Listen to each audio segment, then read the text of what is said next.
Bryan Kohberger officially asking the judge to move his trial to another county.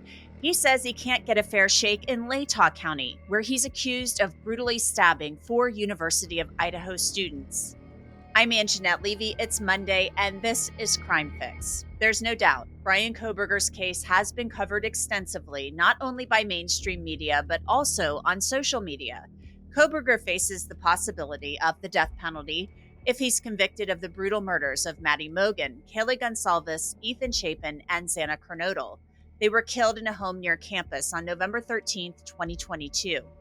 Kohberger's lead defense attorney, Ann Taylor, had said during a recent hearing that she would file for a change of venue, meaning she wants the case tried in another county, with jurors who might not know as much about the case or potentially have connections to it or the people involved. In the motion she wrote, a fair and impartial jury cannot be found in Latah County, owing to the extensive, inflammatory pretrial publicity, allegations made about Mr. Kohberger to the public by media that will be inadmissible at his trial, the small size of the community, the salacious nature of the alleged crimes, and the severity of the charges Mr. Kohberger faces. Understanding the state's concerns, if a trial were to happen in Latah County, we would suggest looking at summer of 2025. However, counsel and the court's aware that our intention is to file a motion for change of venue. That hasn't been filed yet because we're not ready to have that heard yet. There's work that has to be done to present to the court and counsel in support of that. Now, Latah County has a pretty small jury pool. The population is about 37,349. The prosecution is already signaling that they'll fight against this request. I have friends in this community who have traveled to Mexico, and they say, people here were from Moscow, and immediately they want to talk about this case. It's not Moscow. It's not Latah County. It's everywhere. So I don't think that a change of venue is going to solve any of these problems. And the state's position on venue is that the case should be held here. It's a Latah County case. We believe that we can select an appropriate panel of jurors from Latah County.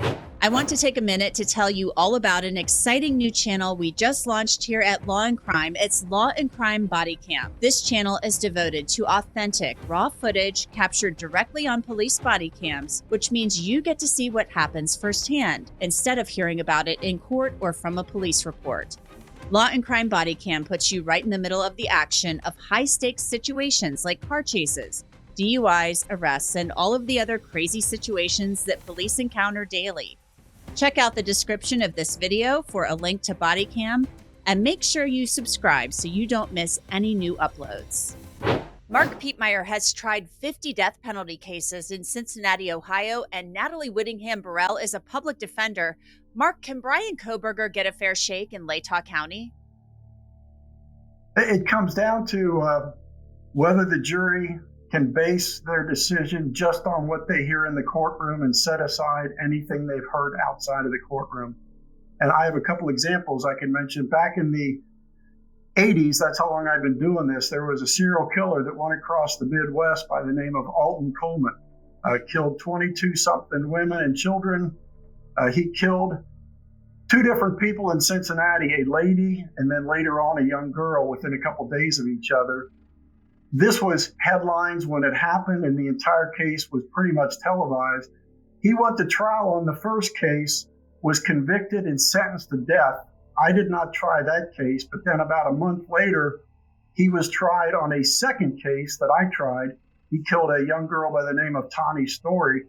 So here's a case where it was front page news for weeks, the first trial, and the jury in the courtroom had already heard that he'd not only been charged with these crimes, the earlier crime, but convicted and sentenced to death. And even then, we were able to get a jury that was able to say, despite everything I've heard, I can set it aside and hear this case fairly. I went to trial on the second case. He was convicted, sentenced to death, and was ultimately executed. But the change of venue on the second case was a big issue on appeal, but all the way up the line, all the way up to the Supreme Court, they ruled that since the jury was asked about that and they said that they would base their decision solely on what they heard in the courtroom, the media attention to the case is not a problem. That's probably the best example I can give. A second one was back in 1993, there was a prison riot in Lucasville, Ohio, the longest prison riot in the history of the country. 10 people were killed during that. It's a very small county, Scioto County. Everybody in that county somehow or another is connected to somebody at the Lucasville prison because that was the major employer. But despite that, we were able to try a couple of the inmates that participated in the riot in Scioto County. Because again, the people said, I knew about the riot, I followed it when it happened, but I will promise you, I will base my decision solely on the courtroom testimony. And again, that was affirmed. So that's kind of the best examples I can give where a lot of publicity surrounded a case, but we were still able to get a jury, and the courts found that a change of venue, turned down a motion for a change of venue was not error. Natalie, do you think Bryan Kohberger can get a fair trial if the trial stays in Latah County? I think there's a good argument that he won't be able to, mainly because of the interpersonal relationships of the amount of victims that are in this case. So I'm thinking about the fact that there are 4 people who were killed here, the students, and then kind of the ripple effect of their relatives, their classmates, anyone that might have seen them in the store, and then the people that knows those people. You know, the concern for defense attorneys is not only the bias that jurors express when they are subject to voir dire, but also the implicit inherent biases that they may not realize that they have until they have to determine the facts of the case. And so in this particular circumstance, I think of, examples that I can think of are where jurors will say, I have a bit of a quibble, I'm not quite sure. And then the judge goes and rehabilitates them and says, can you put that aside and follow my directions? That always gives defense attorneys pause because they want to tell the judge yes. They want to believe that they're the type of person who can put things aside. But they're human beings. And so our concern is always that type of bias leaching into their decision making. And so you can correct for that or fix for that if you remove the case from where that ripple effect is taking place with the amount of victims, move it to somewhere where there aren't as many connections to the people that were killed. Mark, this is a small county. It's a little more than 37,000 people, and Moscow is a college town. About 25,000 people live there. Then you get this big influx of college kids throughout the year. It really has a small town feel, and a lot of people know each other. But a lot of time has passed. More time will pass by the time this trial comes about, and people go on with their lives. They're not really paying attention to maybe every little development with this case. But there could be a lot of people in town who just know a little too much. Maybe they're hearing some talk in the bars and things like that. What do you think of that? I can understand the concern. And as a defense attorney, I would have the same qualms when I have someone, jury, that says, yes, I know about this, I've heard about this. And then the judge says, well, wait a minute, I'm telling you right now, and I'm instructing you as a matter of law, and you can't consider that. Can you follow that instruction? And the jurors, like you say, normally will say yes. And I can understand a concern of a defense attorney when that comes up. I don't know how else you can do it, though. But we expect the jurors to follow the law and follow the instructions, and they take an oath to do that. And that's it's not perfect, but it's probably the best we can do. One other thing too, it surprises me how many times you go into one of these trials and you think every one of these jurors has heard everything about it. And it surprises me always how many people say, I don't follow the news, I don't watch the news, I remember something about it happening, but that's all I can tell you. And it really, I'm assuming they're being honest, but I'm always kind of surprised how many people have that reaction to the question about the media. And no offense, Angela, but some of them also say, I don't believe half that crap I hear in the news anyway. So Well, we certainly never like hearing that people aren't watching the news. I've covered quite a few trials where in jury selection, people are like, I don't watch the news. And it's always kind of like a knife to the heart. So Natalie, there are people though, as Mark said, who don't really watch or follow the news. But this was really scary stuff that happened out there. When I was out there in December of 2022, it gets dark out there at like 4:00 in the afternoon. I remember standing outside around 7 p.m. and thinking, this is really scary, and telling my photographer we should really go back to our hotel rooms and hang out there. There was a killer on the loose. We didn't know who it was. People had brought their kids home for holiday break early because of this. But you don't have news coverage with a case like this. You don't just have that news coverage. You have social media to contend with, things like Reddit threads, Facebook groups. And I've really never seen anything quite like it, what I saw with this case. And there were a lot of conspiracy theories also flying around out there. So, do you think in Latah County you can find those people who don't watch the news and aren't really paying attention to social media? Angenette, we always get people like that in these high profile cases. And it is always surprising, people that just are not plugged into what's going on. On one hand, I kind of think, good for them. Maybe it's a less stressful life. But you, at the beginning of your question, you touched on something that is one of our standard voir dire questions here in my state of Maryland, which is, are you familiar with the area? And is the fact that this happened in this area impede your ability to be fair and impartial? And so the reason that question is so important is that you could have never heard about this case. You may not know tangentially any of the victims in the case, but maybe you know the area where this happened, or your kid stayed in that apartment or attends the university. And so because of that, you might think, man, I don't want somebody to get away with doing this horrible offense. And here's this guy right here, let's put him away. That's bias, because you have a bias about where you live because you feel protective of your neighborhood. And that's a normal human thing to feel. And so that's a type of bias that changing venue can correct for, because there's no longer that emotional investment in the location of the crime, even if the people in the area are not familiar with the particular crime that you're talking about.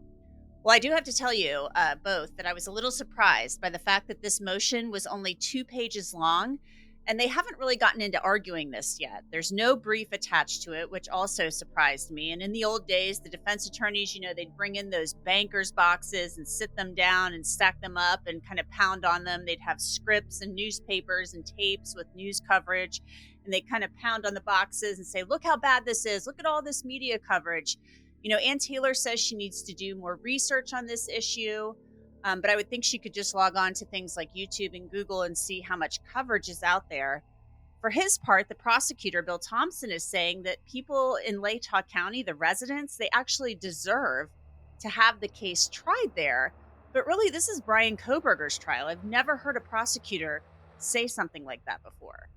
Yeah, and in a criminal trial, in my case, it's the state of Ohio versus the defendant. The jury, I've never considered them a party to the case, and then as a result, I don't think I'd be comfortable saying they have a right to get their pound of flesh by hearing this case. I would not make that argument. Every death penalty case I've had, there's probably been a motion for change of venue, but something else I wanted to say is that I've never had a judge rule on that pre-trial. Every case I've had, they say, well, we'll consider it. Let's see if we can get a jury, and we're always able to do it. So I know a lot of times they will flood the court with all the stories that have been on about it. The other thing too, way back when, we would try these death penalty cases within 3 or 4 months of the offense happening. Now you're lucky to go to trial within 2 years. And as a result, I think now it's probably easier to argue against the change of venue because there has been so much time has passed. We're talking about a case that'll be, close to 3 years old. And people's memories, again, they'll remember, yes, I remember that horrible thing, that serial killer. That's going to be about it. So that's another thing I think that works in the favor of keeping it where it is now as opposed to 30 years ago when I first started trying these cases. Actually it's 40 years ago. I shouldn't, I'm dating myself here. So yeah. That's okay. That's why we wanted you, because you've been doing this for so long. Natalie, what do you think of the defense saying that they might be ready by the summer of 2025? They have 51 terabytes of discovery to go through. There is a gag order, and there really haven't been any leaks in this case. Right. So I think I agree, the further you get away from the event itself, the more memories fade. And so the bias towards the particular defendant, the particular crime, does kind of go down when you are talking about things being farther out. However, this is a case that is unique in that there is so much media attention around it, more than your average murder case in a small location. So, in essence, a tempest in a teapot. We've got this big media case that's drawing in people from outside the state, outside the county to come and report on it. And, you've got this big defense team and this big prosecution team and lots of police officers involved. And so it is drawing more attention than the average case to the area. And so that might kind of ameliorate it some, no matter how far out you get, because I don't see the public interest in this case dying down by summer of 2025. If I could just say one thing, when she said, she kind of shudders to say, I'll be ready summer of 2025. I handle life cases because Maryland no longer has the death penalty, thank goodness. So that's not something I have to deal with, but I take, murder cases which carry a maximum of life without parole. And these cases always take a long time to prepare, even if you're giving it your best shot to be as diligent as possible with time standards. It really is to the benefit of the defense to take as long as possible to prepare your defense, because you don't want to leave any stones unturned. And so I can completely sympathize with her saying she shudders to hold herself to summer of 2025, even though that seems like such a long time to prepare for a case. Yeah, so they have about 9,000 tips to go through, 51 terabytes of discovery. That's a lot. Mark Piepmeier, does this case stay in Latah County? What's your best guess? Yes. That's one of two answers. But I would say yes. I think if it goes to trial that late, I'm assuming the jury will answer like most jurors say, is that I do remember it. I might have even known someone that's involved in it, but that's not going to affect my verdict. I have one question too. Is this a case where they're contesting guilt, or is it more of a penalty phase case?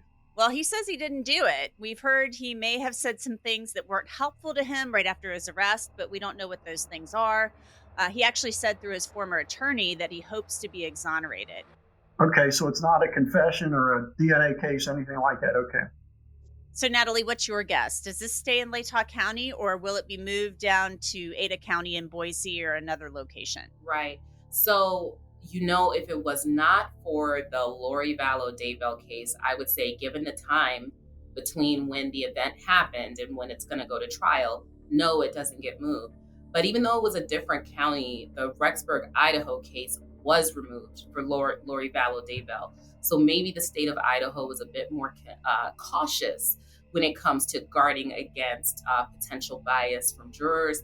And also, they have other courthouses that are bigger and more well-equipped to handle such a case of this magnitude. It may just be a logistical thing where they end up moving it somewhere, keeping the same judge, same attorneys, but moving it somewhere where it's easier to conduct a trial of this size while still maintaining the rest of the docket. Because remember, crime didn't just stop the moment that this thing happened. They still have cases coming on. So I'm going to say that my thoughts are probably the least likely, but I'm going to put my money on it gets moved. And that's it for Crime Fix on this Monday, February 5th, 2024. I'm Angenette Levy. Thanks so much for being with us. We'll see you back here tomorrow. Until then, have a great night.